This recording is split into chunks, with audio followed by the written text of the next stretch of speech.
आज मैं आपके सामने हिंद आर्याई की मुख्तसर तारीख़ लेकर हाज़िर हुआ हूँ। तो चलिए शुरू करते हैं। विनफ्रेड पिलहैमन ने तमाम ज़बानों को 7 लिसानी ख़ानदानों में तक़सीम किया है। हिंद यूरोपी, चीनी तिब्बती, द्राविडी, अल्ताई, फ़िनो एग्रिक, अफ्रीकी एशियाई, ऑस्ट्रो एशियाई। तो हिंद यूरोपी जो ख़ानदान है इसकी कुल 11 शाखें हैं और उन्हीं शाखों में से एक शाख है हिंद आर्याई। और हिंदुस्तान में हिंद यूरोपी ख़ानदान का जो सिलसिला है ये तकरीबन 3500 क़ब्ल मसीह मिलता है। फिर जब हिंद यूरोपी ज़बान तरक्की करते हुए 2000 क़ब्ल मसीह पहुँची तो इसे हिंद ईरानी का नाम दिया गया। और फिर जब ये हिंद ईरानी आगे बढ़कर जो है 3 शक्ल इख्तियार करती है और इस ज़बान का जो गिरोह ईरान में मुकीम रहा उससे ईरानी ज़बान का सिलसिला चला। जो गिरोह कश्मीर और उसके आसपास के इलाके में आबाद हुआ उससे पिशाजी ज़बानों का सिलसिला शुरू हुआ।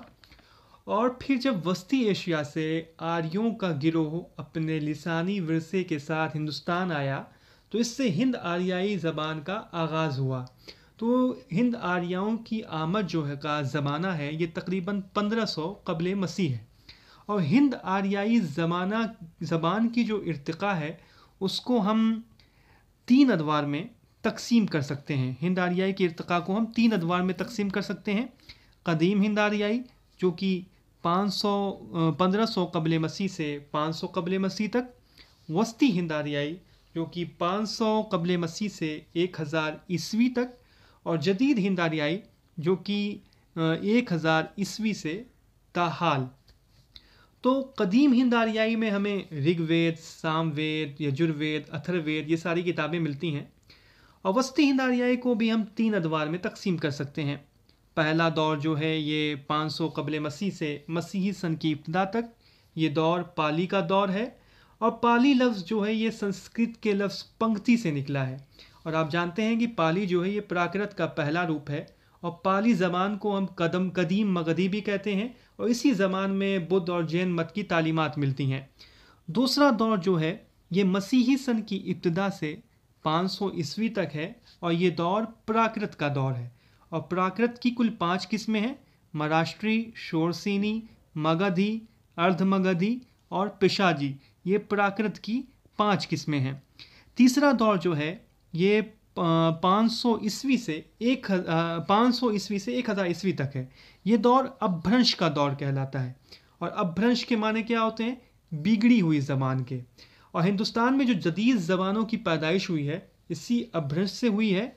और अपभ्रंश की 4 किस्में हैं: शोरसेनी अपभ्रंश, मगधी अपभ्रंश, अर्धमगधी अपभ्रंश और महाराष्ट्री अपभ्रंश। इसके बाद फिर शोरसेनी की जो ये बोली जो अपभ्रंश है इसमें 4 बोलियां शामिल हैं। शोरसेनी अपभ्रंश में 4 बोलियां शामिल हैं।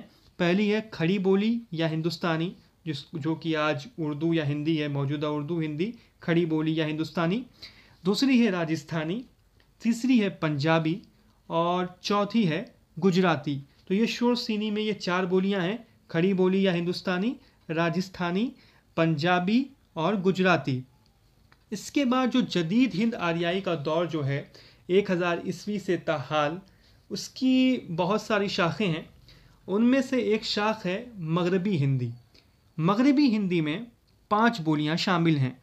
मगरबी हिंदी की जो 5 बोलियां हैं वो हैं खड़ी बोली या हिंदुस्तानी, हरियाणवी, ब्रजभाषा, कन्नौजी, बुंदेली। तो जदीद हिंद आर्याई 1000 ईस्वी से ताहाल, इससे ताल्लुक़ रखने वाली कई शाखें हैं जिनमें से एक है मगरबी हिंदी। मगरबी हिंदी में 5 बोलियां हैं: खड़ी बोली या हिंदुस्तानी, हरियाणवी, ब्रजभाषा, कन्नौजी, बुंदेली। और ये बात आप याद रखें कि उर्दू हिंदी की जो बुनियादें हैं इसी खड़ी बोली के ऊपर कायम हैं। यानी उर्दू जो है इसी खड़ी बोली पर इसकी ये बुनियाद इसकी है। उर्दू और हिंदी इसी खड़ी बोली पर